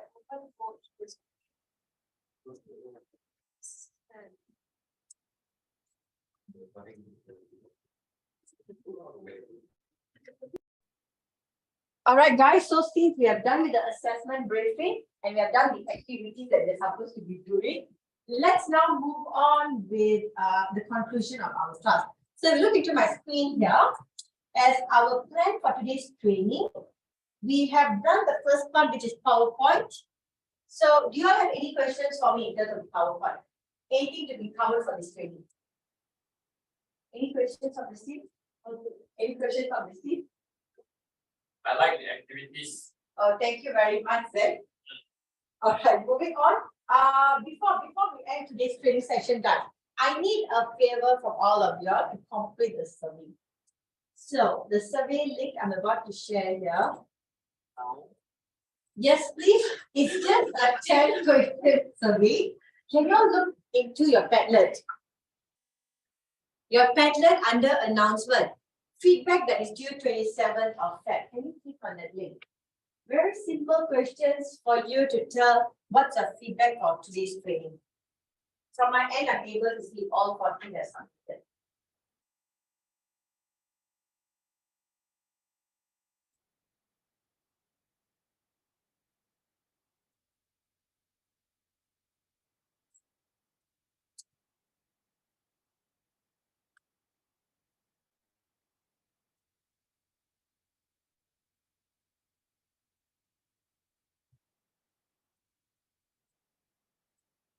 I'm just quickly seeing whether are you all on the feedback form.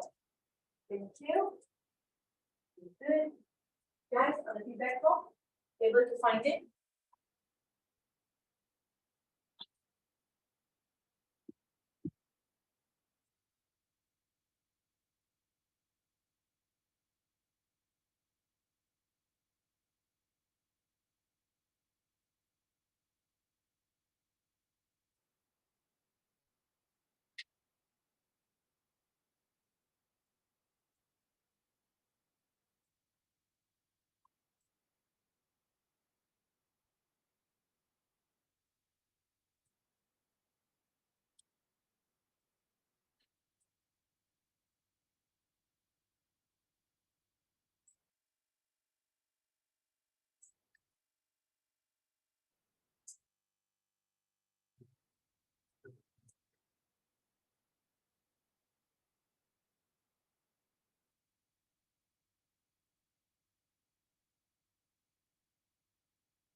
On this. All right, so most of it are completed. So just to sum it up, guys.